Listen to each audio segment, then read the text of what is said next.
В обычный летний день Эмбер Смолс гуляла по лесу недалеко от своего родного города. Вдруг она услышала громкий вой. Женщина замерла. Вой звучал очень близко к ней, и она боялась, что в любой момент животное может выскочить из чащи и побежать к ней. Постояв несколько мгновений неподвижно, Эмбер снова услышала вой, с той лишь разницей, что на этот раз это звучало печальнее и жалостливее. Она очень волновалась, потому что животное, которое издавало эти звуки, явно не выглядело здоровым и, похоже, испытывала боль. Девушка хотела разобраться в сути дела. Она осторожно пошла в том направлении, откуда раздался звук. Пройдя несколько шагов, Эмбер увидела зрелище, которое разбило ей сердце. Посреди деревьев на земле лежал одинокий волк, скулящий от боли. Поначалу Эмбер оставалась там, где была, потому что ей не хотелось приближаться слишком близко к дикому животному. В конце концов, она не знала, что с ним не так. Однако, понаблюдав за волком несколько минут,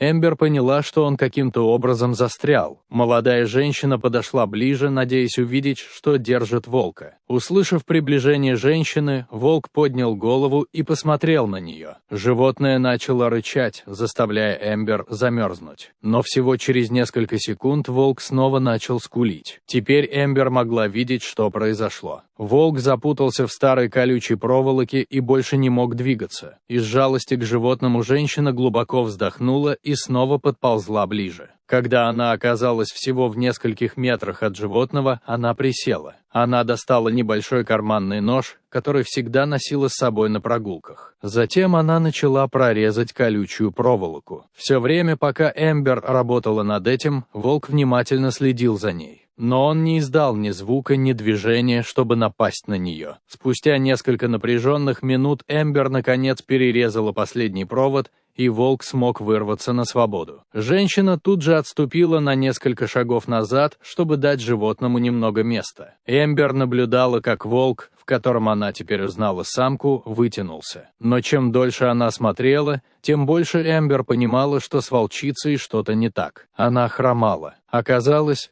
что один из проводов глубоко застрял в ноге. Однако больше всего Эмбер поразило то, что вместо того, чтобы бежать в лес, волк обернулся и посмотрел на молодую женщину. Осмотрев ее, волк, хромая, подошел к Эмбер и начал тереться о нее головой. Эмбер была поражена. Дикое животное явно поблагодарило ее за ее действия. Однако женщина знала, что волчица с раненой ногой не сможет в ближайшее время позаботиться о себе, и что без помощи ей грозит голодная смерть. Поэтому Эмбер решила помочь животному. В течение следующих нескольких недель Эмбер каждый день ходила в лес, чтобы принести волчице что-нибудь поесть. Она всегда встречала волчицу на поляне, где они впервые встретились, и следила за тем, чтобы ей досталась добрая порция мяса. Между ними быстро возникла крепкая связь, и вскоре они оба с нетерпением ждали своих ежедневных встреч. Однако однажды произошло нечто странное. Эмбер не появилась на месте встречи. Волчица растерялась и немного волновалась, потому что ее подруга ни разу не пропускала встречу. Но не зная, что делать, она решила снова подождать на следующий день. Но Эмбер снова не появилась на поляне. Совершенно встревоженная волчица решила поискать своего друга. Она вышла из леса и пошла по следу Эмбер.